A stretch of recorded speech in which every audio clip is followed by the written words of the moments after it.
This is far out, so it could be difficult to really comment on. But is it possible that we see Bryan Kohberger testify in his own defense? That seems to be a question that gets asked whenever you have a high-profile case like this one.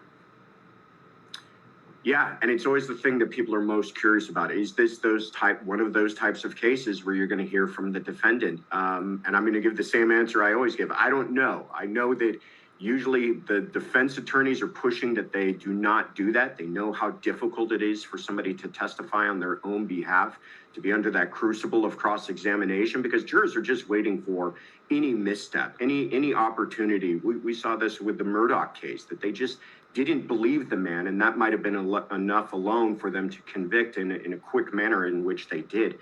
So in this case, it may come down to, do they have no other opportunity to present a defense for themselves? It really is important to understand what their defense might be. Is that an alibi defense, and is he the only one that can lay the basis for that? Then maybe you might see him testify.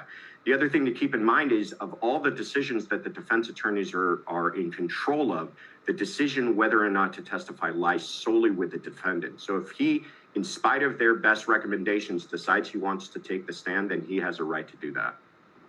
All right, Joshua Ritter, as always, thank you so much for joining us here to help provide feedback and help break down cases like this one. Is there anything else that you want to add before I let you go?